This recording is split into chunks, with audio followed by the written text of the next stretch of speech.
Olá, pessoal. Vou apresentar o meu trabalho aqui no CIBIV, intitulado Efeitos Diretos e Indiretos das Estradas no Uso do Espaço por Onças Pintadas no Brasil. Eu sou a Rafaela e esse trabalho também foi feito pelo Dr. Oscar Rivera, Dr. Johan Jäger e doutora Clara Grilo. Bom, os efeitos que as estradas exercem nas espécies de animais, eles podem ser diretos, através de atropelamentos, né? Mudanças no padrão de movimento dos indivíduos, e como as estradas elas também alteram a paisagem e as espécies respondem a essa paisagem alterada, a gente tem os efeitos indiretos, causados principalmente por perda e fragmentação de hábitat e favorecimento de áreas antropizadas. Só que esses efeitos indiretos, eles são pouco estudados, e é o que a gente se propõe a fazer aqui para as onças pintadas. A gente avaliou 4 hipóteses que foram: primeiro, o uso do espaço por onças, ele é predominantemente influenciado de forma negativa pelas estradas, ou esse efeito ele pode se dar indiretamente através dos efeitos que as estradas exercem nas áreas naturais das quais as onças dependem, então a gente tem um efeito negativo também. Ou o efeito pode ser indireto também, negativo, através do favorecimento de áreas antropizadas, que prejudica as onças, ou finalmente o uso do espaço das onças pode ser principalmente afetado pela cobertura da paisagem e menos pelas estradas. Nós utilizamos dados já referenciados de um data paper, publicado em 2018, e esses dados eles estão distribuídos, esses pontos são distribuídos em diferentes regiões no Brasil, e para cada uma dessas áreas a gente delimitou um polígono baseado no kernel density 95%, e essas foram as áreas de estudos. As áreas que não continham estradas próximas ou dentro foram excluídas. Então, são essas aqui em azul que foram as analisadas. Nós calculamos a frequência relativa das localizações em um grid, dentro desses polígonos delimitados com célula de 1 km². Essa frequência foi o número de pontos dividido pelo número total de dias amostrados de um indivíduo, e para células com mais de um indivíduo a gente calculou a média.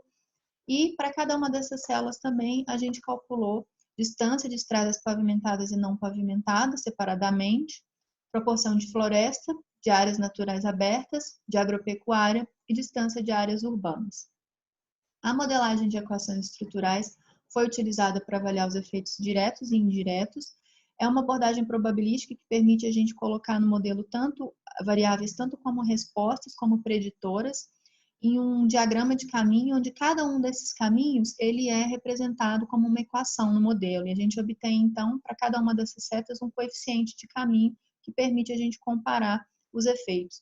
A gente gerou um modelo global para tanto machos quanto fêmeas e modelos separados para machos e para fêmeas. E também separadamente para estradas pavimentadas e não pavimentadas.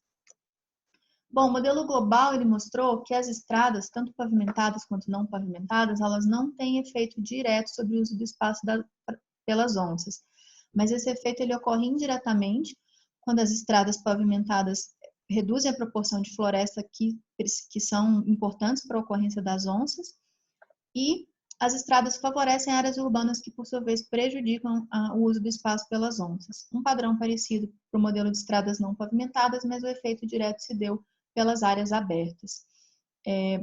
O efeito negativo no uso do espaço das estradas já foi reconhecido para outras espécies de felinos, como tigres, linces e o puma, e esse efeito ele parece ser dependente de escala. Por exemplo, para essas espécies, dentro das suas áreas de vida, elas tendem as estradas não modificam o padrão de movimentação, mas quando essas espécies estão selecionando os locais para alocar suas áreas de vida, aí elas tendem a evitar as estradas. No nosso caso, a gente só avaliou, né, dentro das áreas de vida, e o Ronaldo Morato também fez essa avaliação para esse mesmo conjunto de dados e também observou que a seleção de recursos por onças não tende a ser influenciada por estradas dentro das suas áreas de vida. Bom, é sabido já que as onças elas têm uma alta dependência de áreas naturais e que elas tendem a evitar áreas antropizadas, mas nenhum desses trabalhos mostrou se isso tem a ver direto ou indiretamente com estradas. A gente deu esse passo a mais e mostrou que essa alta dependência das áreas naturais e a evitação de áreas antropizadas, ela pode estar relacionada às estradas.